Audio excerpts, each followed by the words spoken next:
If you're doing it for Allah subhanahu wa ta'ala, then you get the help of Allah. And if you do all what you can, Allah will help you with what He can. And Allah can do any and everything. So that way that we have to walk through in order to come to this balance of merging ourselves, assimilating ourselves and our families in the American culture without taking away anything from the culture that we want our children to have, the culture of Islam. Doing that not on the expense of Islam or Deen or Aqidah. The first thing we have to remember, if that is done before in the history of Islam, was this task done before in the history of Islam? And the answer, of course, yes. Very many, many, many times. Because, as we all know, probably 75% or more of Muslims on earth today are not Muslims. Not Arabs. Most of the Muslims on earth today are not Arabs. We don't speak Arabic. That means that they were receiving da'wah to Islam in their own tongue. Otherwise, they would have changed the language. There were countries where languages were changed. For example, the Egyptians spoke the Coptic language, but they are Arabs now, they speak Arabic. So some countries did convert to Islam and to Arabic at the same time. But the history of the migration of Arabs to Egypt is very, very old. It's not only the time when Amr ibn al-As came to Egypt, but it goes so far to the far history that Arabs crossed the Red Sea or walked through Sinai and came to Egypt and settled there. And there were villages of Arabs in the time when the Muslims came to Egypt, to Cairo, or to the area called Al-Fustat, south of Cairo now. There were villages of Arabs in the south, in the upper Egypt, what we call Al-Sa'id, and there were villages of Arabs in the desert of east of the Nile, in the area that we call Ash-Sharqiyya. And these people can trace back their coming to Egypt all the way to before Islam.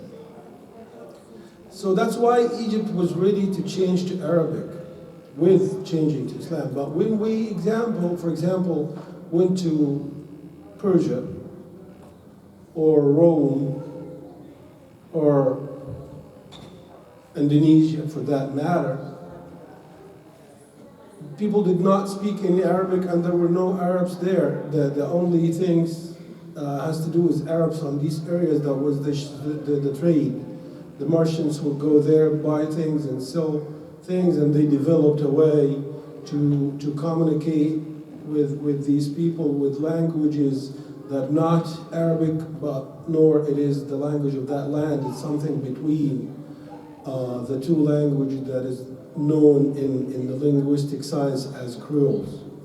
Creoles is not a specific language, because we hear about people in South America who speak Creoles because the French occupied the land there, and this land was speaking a certain different language that belonged to that land, and then the French could not take the people all the way to speak French, nor the people were able to take the French all the way to speak their own language, so they agreed on that midway language that they call Creole. It's called Creole because it is that middle way language. This Creole language you can see today actually in Mecca. When you go to Mecca and you find our Bengali brothers or other brothers from Asia who lived in Saudi for a long time. They speak to you a language that is not Arabic, not Bengali, not Urdu. Like I say, أنت ما في معلوم, means like you don't understand. Muhammad fi means is Muhammad here. Things like that. That's actually a kind of crew.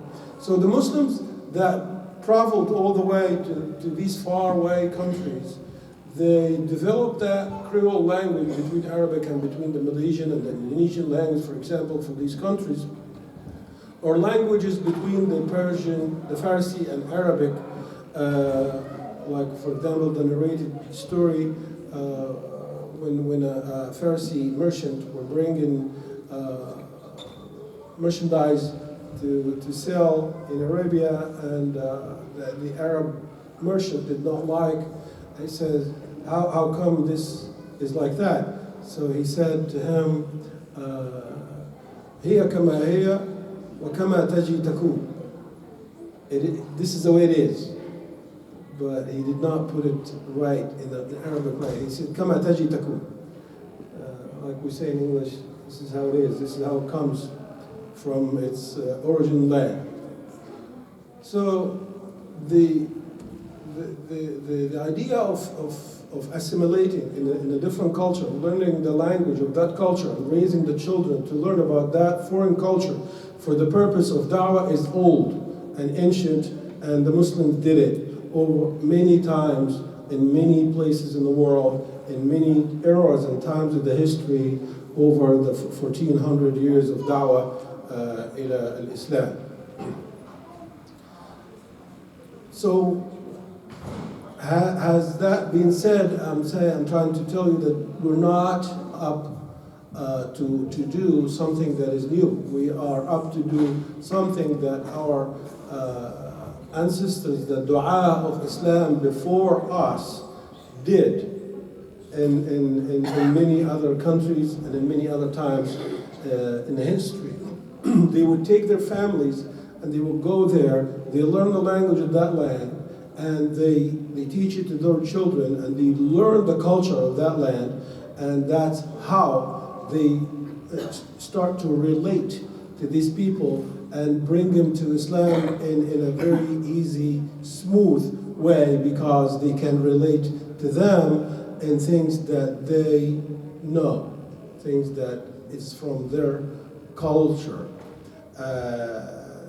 The success, the evidence of the success of these expeditions is that you see all these Muslim countries that are still foreign, still not speak Arabic, but they memorize the whole Quran beautifully. That's an evidence of success of these dua who went to these lands and made the da'wah to Allah. People did not speak the language yet. They know Islam very well.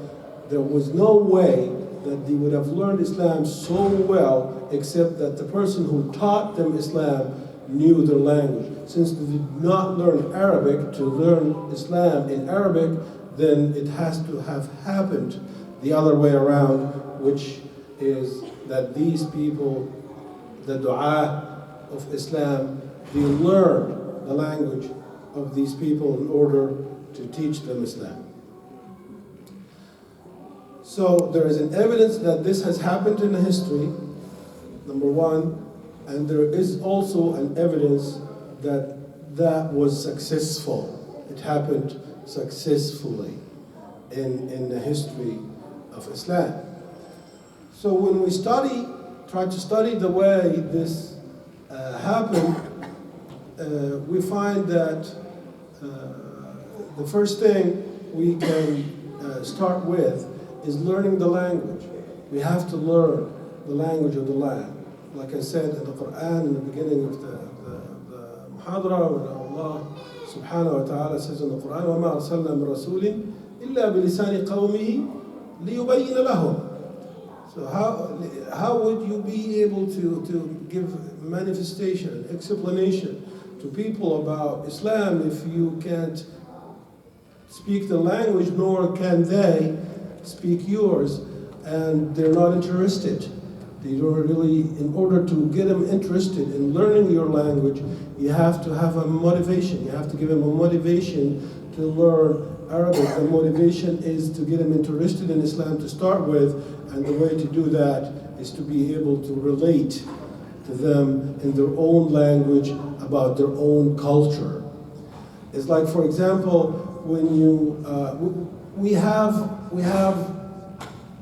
a huge heritage of Islam in this land that we can relate to when we speak to the Americans about.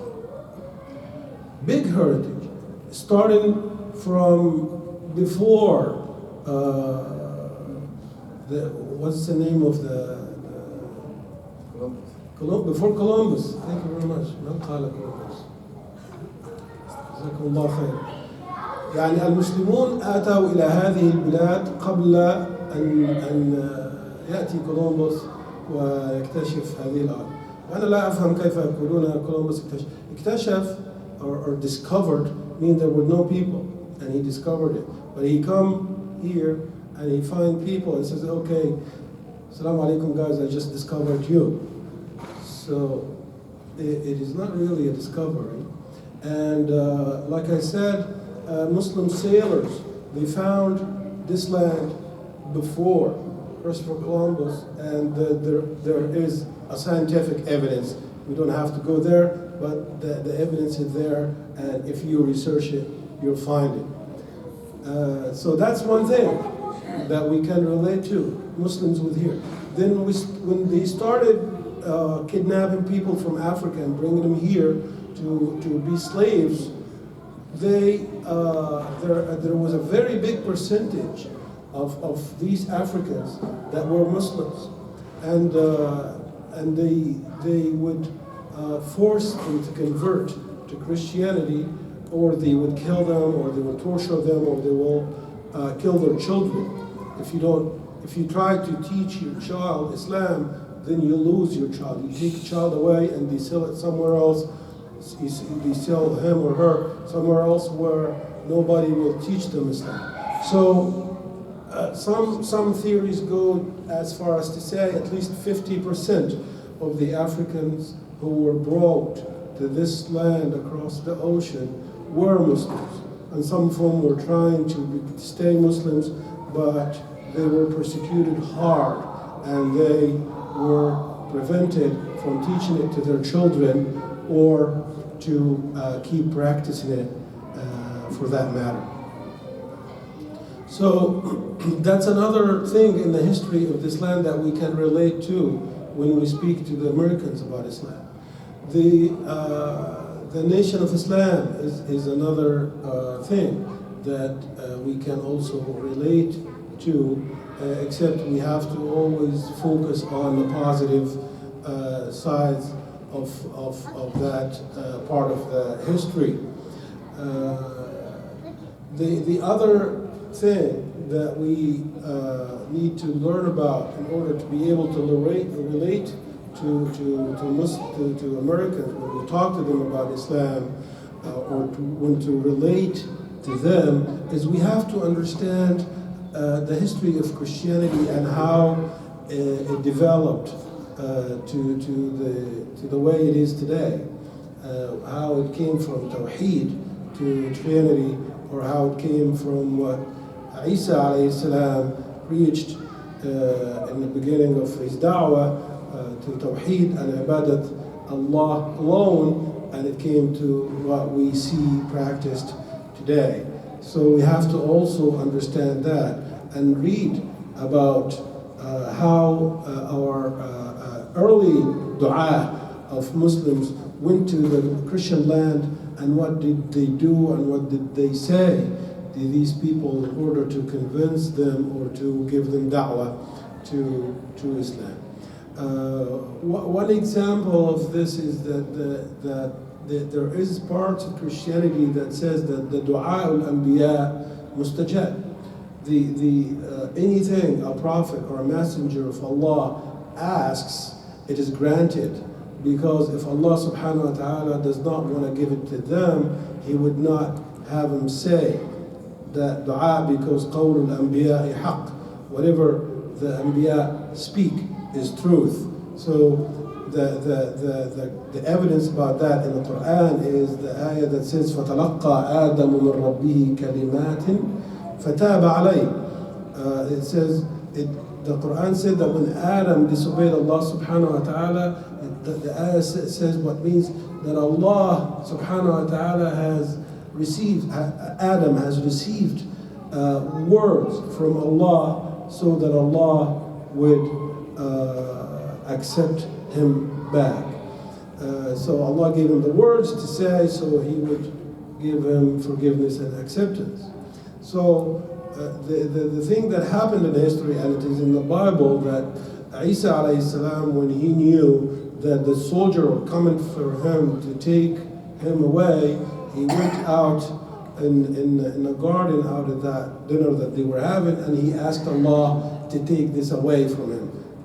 It's in the Bible that he asked Allah to save him from the Romans, or to save him from these soldiers, and therefore, if he said it, it must have been granted, and he must have been saved. For example, that's just an example, that if we know from the history, and if we know from the Bible, we can make a very, very strong, powerful point that if it does not bring that Christian yet you speak into Islam, at least you have given something to think about and to ponder upon, that he probably go home and read about Islam and probably find the way to Allah subhanahu wa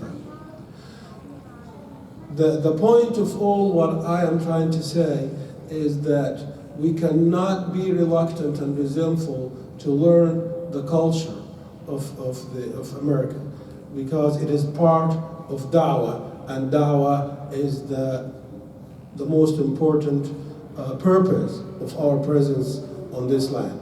It's the main purpose, the main reason we're here is to spread the word about Islam and bring people to that light, because it is not something if we do, we're good, and if we don't, we're okay. It is something that we're obligated to do, and if we don't do, we sin. It's like somebody who has the medicine that he knows for sure, has no doubt that medicine is the cure for a certain disease, and he's been taking it and he's cured, but everybody else around him is sick, but he's hiding it away from all of them. The sickness, that is not nice. If you are sick with something and you don't know it, but somebody else knows that you have this certain disease, and he has the cure, and he's not giving it to you, and he has plenty of it, but he's still not giving it to you, what would you think of that person? Mean, right? Or he has a doubt that this medicine is the right medicine, and that's even worse. So we're either mean that we're not delivering the medicine, or we still have some doubts that this is the medicine, and that is a very, very bad thing to have.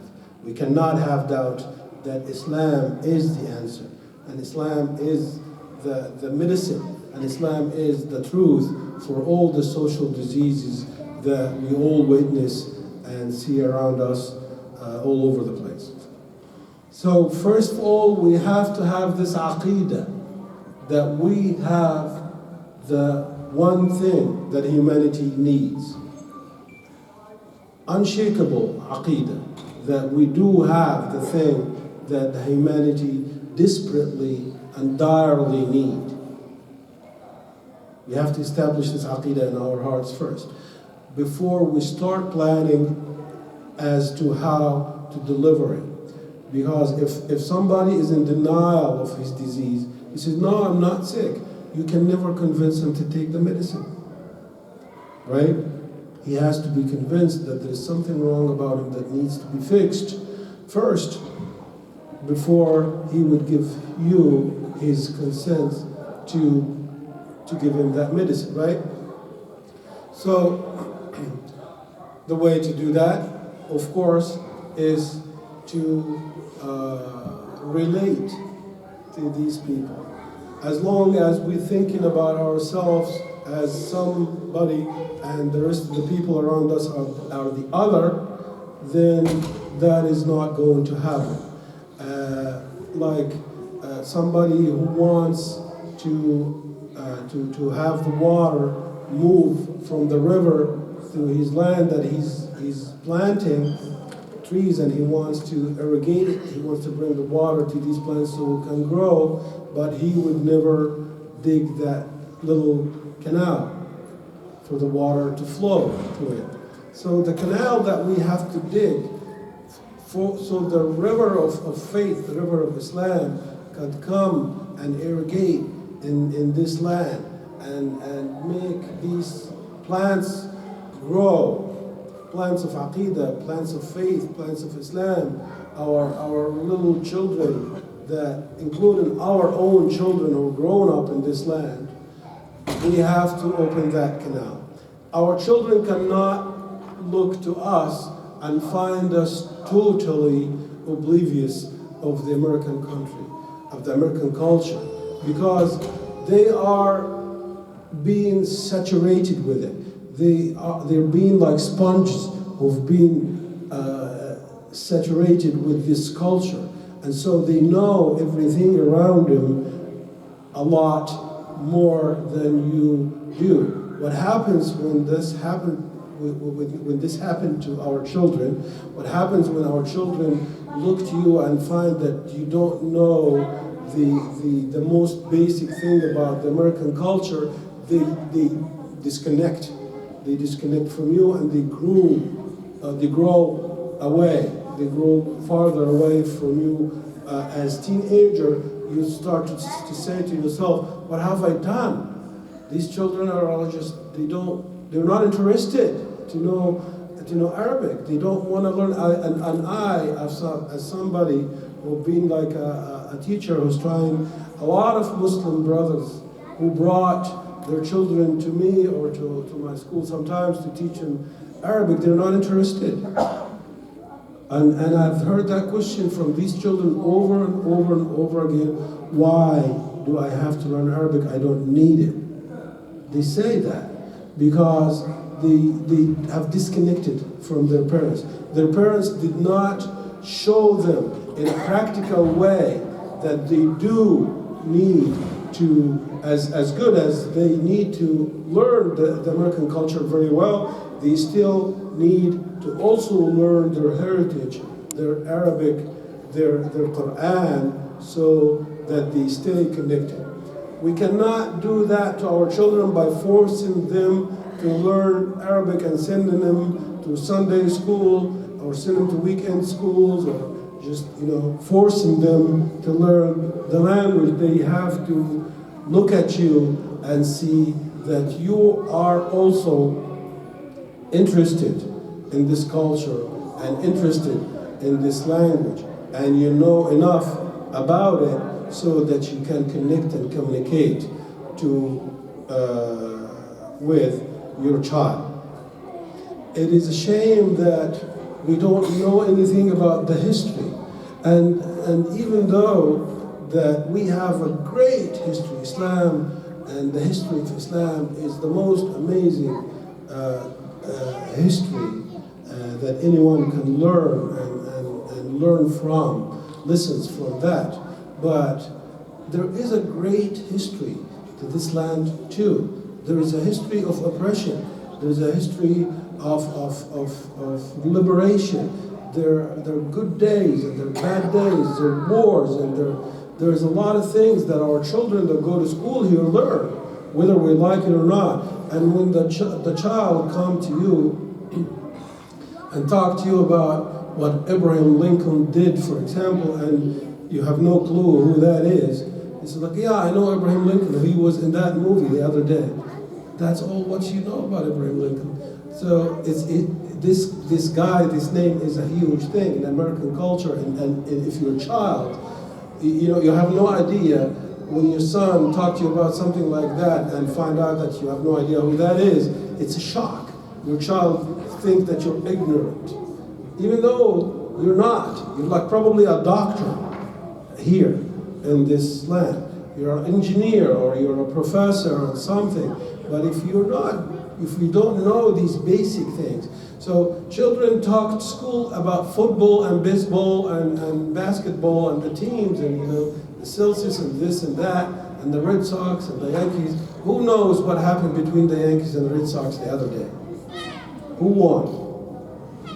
Red Sox. Red Sox? No. The Yankees won.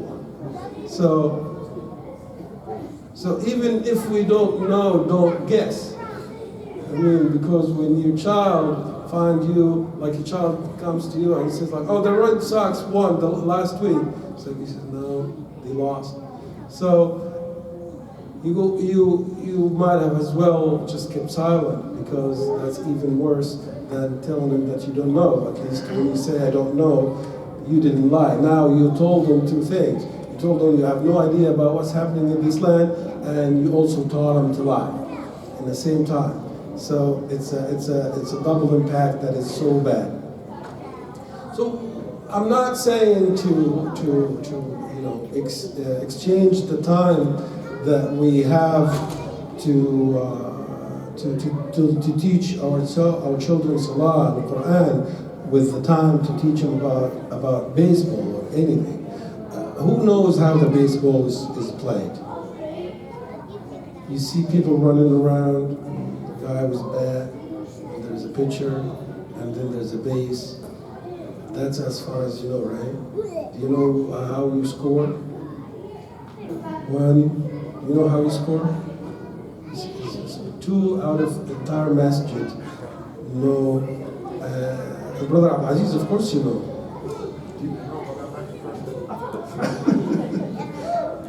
Yeah, because you're not in that situation.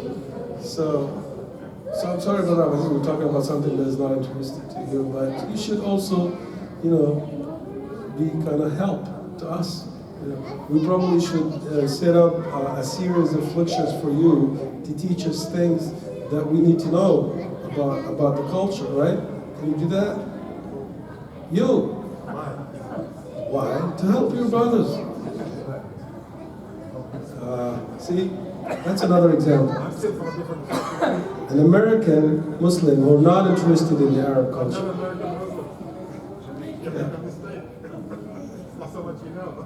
I know. So we don't even know where he comes from, including me. Astaghfirullah. See, you're not interested. You know me all these years. Yeah, I know you for 15 years. You told me, but I forgot. Got gray hair. I'm getting old, right? Yeah. And you're getting younger. So I think you guys got the idea. And this is the message that I want to tell you today, that we need to really get engaged with the culture. We are here to stay, and we are here to grow this deen bigger and bigger. I don't want to scare anyone, but Islam is growing very, very fast, and it could be more efficient. We can have Islam grow as fast as it's growing, and even faster, but with a little bit more quality of learning about Islam. Because when we have our children grow up as half informed about Islam, there is a huge danger. We find a Muslim woman who is a child, first generation, born here, that she's an advocate of Islam, but she is actually trying to bring some teachings that are not part of Islam, that actually would deviate people who would follow her away from Islam, because she talks about things that, according to Islam, it's kufr. So she was half educated about Islam, and therefore she drifted. And instead of becoming a da'iyah to Islam, she became a da'iyah against Islam. And she's one of our children. She's a child of 2 Muslim parents. Another one, she established a masjid in another state where the khutbah is given by a lady. and she's like saying, equality. So what I was saying in the beginning of the muhadara about how it is complicated, because we have to really think through the gender problem difference between our culture and this culture. We have to think it through because it's very complicated. So you say men and women are equal, right? Right. Why can't women lead? Why do we have to pray upstairs away in a closed room that does not have as good of an AC as you have downstairs?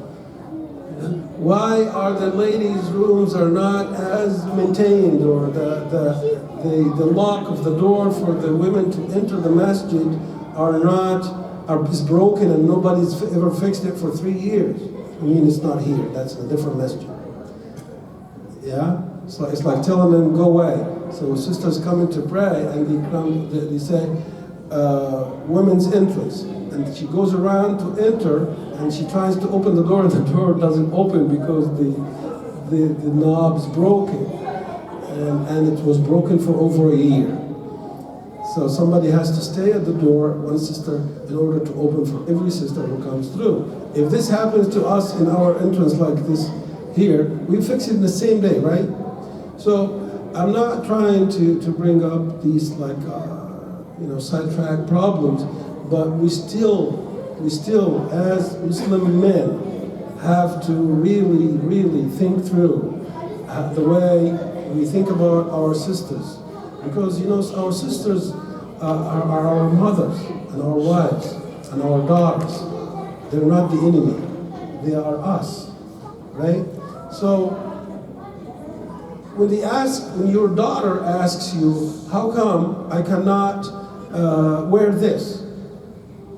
Everybody at school wears this. And then you have to answer that in a way that does not shock her, in a way that disconnects. Because if you start talking according to where we come from, she cannot relate to what you're saying, and she disconnects. She disconnects right away. It's like okay.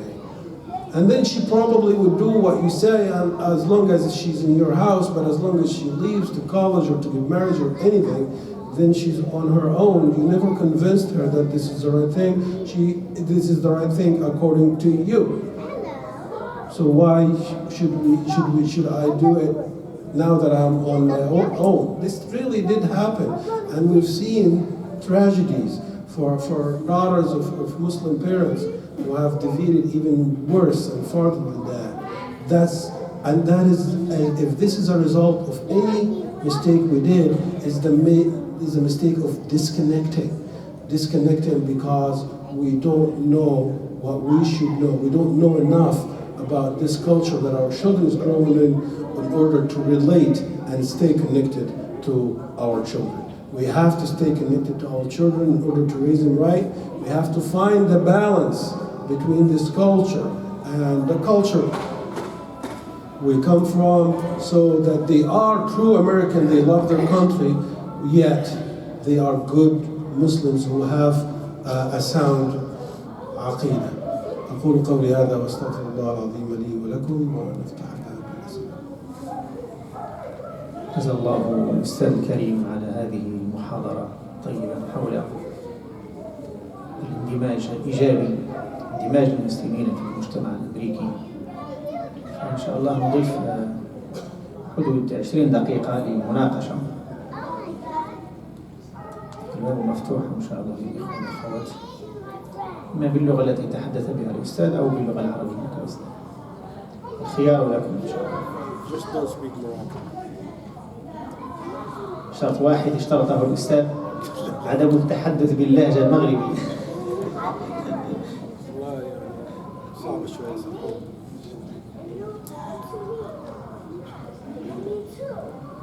You can speak Moroccan, but not بزاف.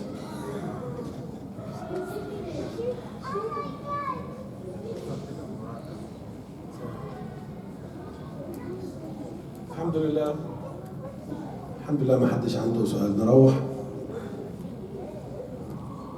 اوكي brother تفضل. Why do kids some kids, they say they're not interested in Arabic. And no matter how much you try with them, when they are over 12 and 13, they start to disconnect from that. Yeah, that's a problem, right? Okay, why you think they're not interested in it? What's the quick fix or how A to fish quick fix. how to fix it? الديو مسبرين. No, there's no quick fix. So how can we fix it? You fix it as they grow up. You connect. Let's say somebody already and you وقعت الفأس في الرأس. well, he's trying to rejuvenate himself to get back to the right track. يا أخي بنتك صغيرة جدا. It's not too late. I'm just a general question for everybody. ما شاء الله محجبة كمان. Not because it's happening to love people. It does. Yeah. That's it. Sheikh Al-Aziz. When they are a child, like 6, 7, like we can't control them, we can't see them. But at 13, 14, that's the major, that's the most important age. No. But when they reach 13, 14, 15, they need more attention. Yeah, more attention. Yeah. See, every child is his own or her own case. You cannot generalize because the interests of children vary wildly. See, so as a parent, you have to have a close eye on your children. I know that you're working 16, 17 hours all day and you probably barely see them, but that is also a big mistake.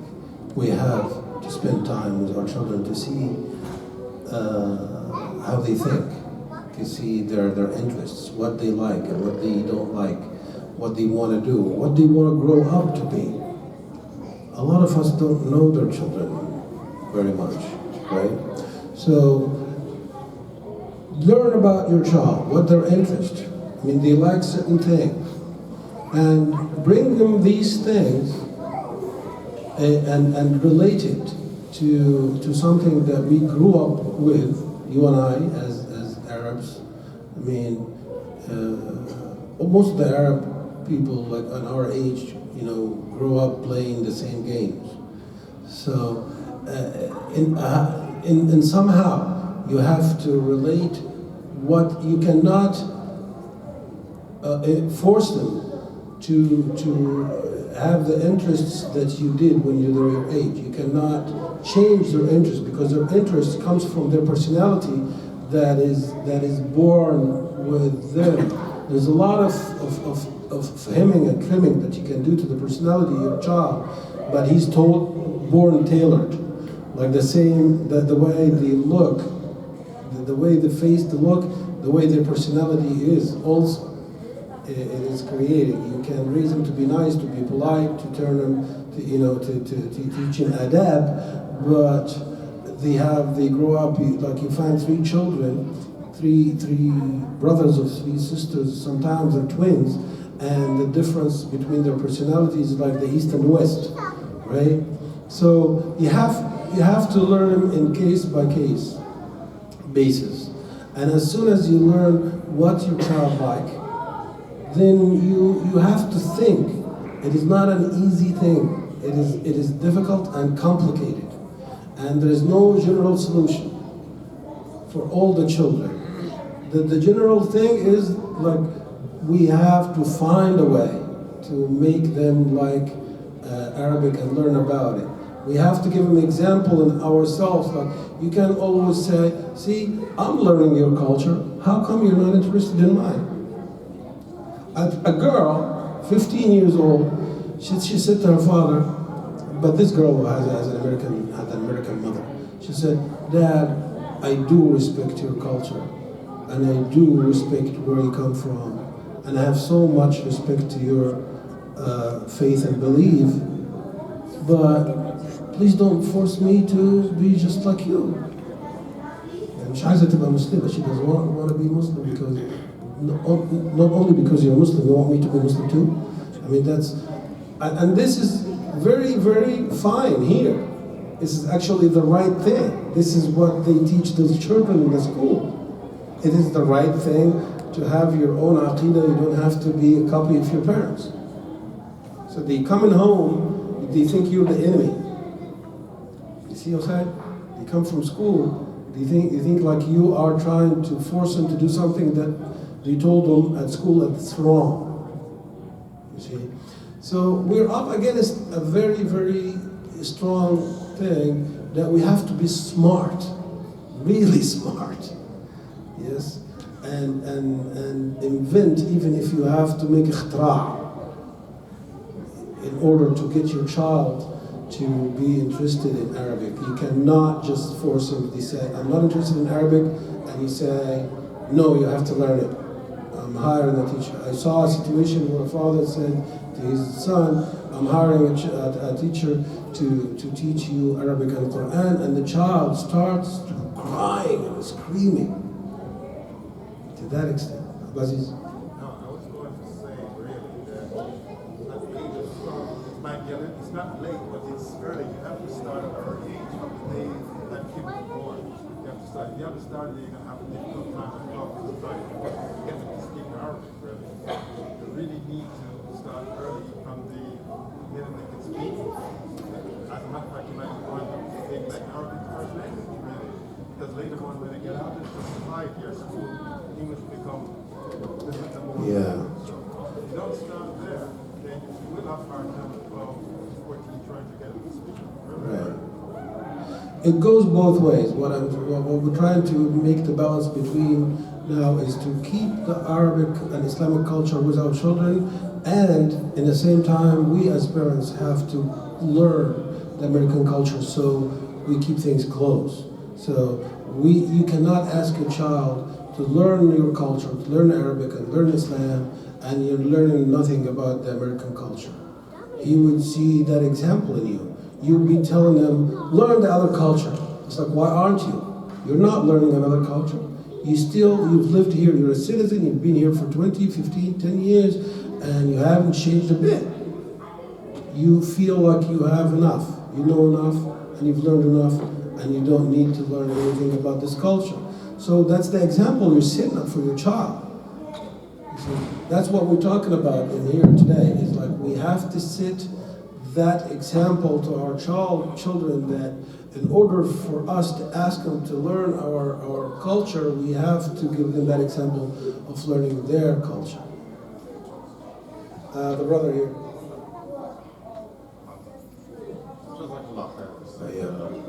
You mentioned schools many times. Do you think from your experience, Islamic schools can help in this process?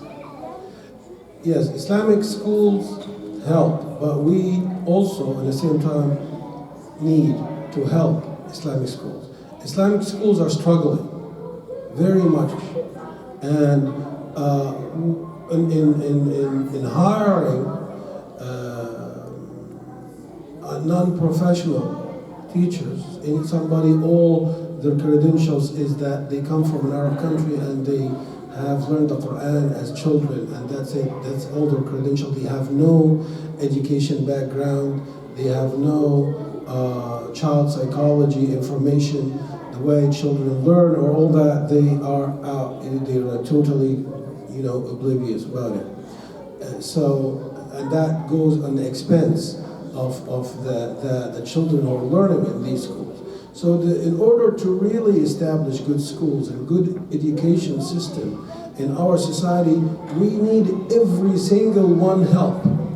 Every help we can give to our Islamic schools. MashaAllah, we have a great Islamic school in this center, and it's growing well. But like I said, we need to hire people who we would need to pay them probably twice as much as we pay, or even more, our teachers now, but they have to have some kind of degree in education.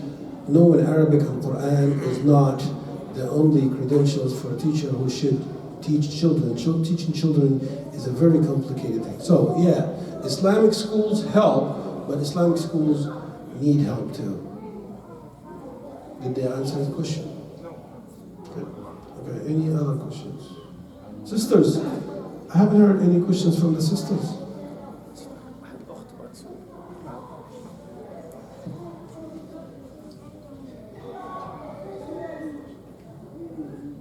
واحد أخت بغسول؟ لا الأخوات كانوا هنا. Of course, do you speak any language you want? No, if you can you lawyer? Hmm? Like when we speak up, we speak in Arabic so we can reach everybody. Oh, you want me to speak some Arabic? Yeah, there is a للأخوات التي لا تفهمن أنا آسف جدا سامحوني. Forgive me. تفضل يا أخي. Assalamu alaikum. عليكم السلام. As you mentioned, it's very important to teach our kids Arabic and Quran. But I just want to add, most important what we hear was, like you said, for da'wah. We have to let them know why are we living here in this non-Muslim country. The reason why we here Saudi is da'wah. That's most important. That's I want to add that we have to know for da'wah. That's most important after Arabic and Quran. Right. That's a very good question. Thank you very much. The way we should teach our children that we are here for da'wah is by example. Your children cannot see you day and night just working to bring in money, and that's all what you do. You work 3 jobs, and after you finish the 3rd job, you go in your car and drive for Uber. And then you tell them, we're here for da'wah. You're lying. You're not here for da'wah, you're here to work with Uber. Right? This is what they say. So للأخوات التي لا يفهمن اللغة الإنجليزية أقول الأخ كان يسأل، أنا آسف عن السؤال نسيت عشان حولت من لغة لغة فمخي راح عافي. اللي هو سؤال واسع الأخ. الدعوة، نحن هنا للدعوة. يقول نحن لا نريد فقط أن نعلم أبناءنا العربية، اللغة العربية والقرآن، ولكن نريد أن يفهم أولادنا أننا هنا أساسا لندعو إلى الله، وهذا هو السبب الحقيقي والأساسي لوجودنا هنا، وإلا نأثم. لابد أن تكون في نيتك وفي قلبك أن وجودك هنا هو للدعوة إلى الله تبارك وتعالى. فيقول نريد أن نعلم أولادنا أيضا أننا هنا من أجل الدعوة، مع أننا نعلمهم العربية ونعلمهم القرآن، نعلمهم أحكام الإسلام،